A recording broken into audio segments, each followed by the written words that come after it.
बेटा मुझे भोजन नहीं, दान में तेरी पत्नी वीरबाई चाहिए।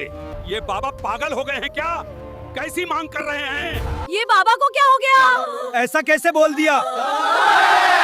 बस इसी एक मांग ने पूरे गांव को ऐसा झटका दिया कि सबका मुंह खुला का खुला रह गया। आखिर कोई पति अपनी धर्म पत्नी को दान में कैसे दे सकता है? ये घटना 19वीं सदी के गुजरात के वीरपुर गांव की है, जहां संत जलाराम बाबा अपनी पत्नी वीरबाई के साथ सरल जीवन बिताते थे। उनका एक अटल नियम था कि उनके द्वार से कोई भी खाली हाथ वापस नहीं जाएगा। प्रतिदिन अनेक लोग आते, कोई भोजन मांगता, कोई वस्त्र, कोई सहायता। बाबा सबको प्रेम और श्रद्धा से देते।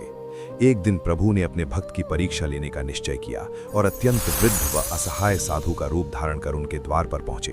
बाबा ने आदरपूर्वक स्वागत किया और अन्न, धन, वस्त्र सब अर्पित करने लगे, पर उस साधु ने सब ठुकरा दिया। उसकी एक ही मांग थी, वीरबाई का दान। ये सुनते ही गांव में हलचल मच गई और लोग विरोध करने लगे। तभी वीरबाई स्वयं आगे आईं और शांत स्वर में बोली, स्वामी, ये शरीर तो नश्वर है।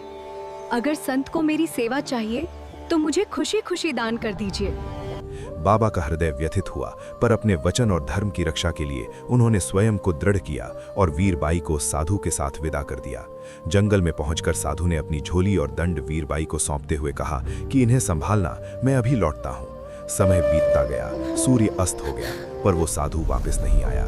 वीरबाई ने चारों ओर खोजा, पर कोई दिखाई नहीं दिया। तब स्पष्ट हुआ कि वो साधु कोई साधारण मनुष्य नहीं, स्वयं परमात्मा थे, जिन्होंने भक्त की निष्ठा परखने के लिए ये लीला रची थी। आज भी वीरपुर के मंदिर में वो झोली और दंड सुरक्षित माने जाते हैं और श्रद्धालु इस अटूट भक्ति की कथा को भावपूर्वक स्मरण करते हैं। भक्त की परीक्षा लेने आए प्रभु श्री राम के लिए कमेंट में जय श्री राम अवश्य लिखें।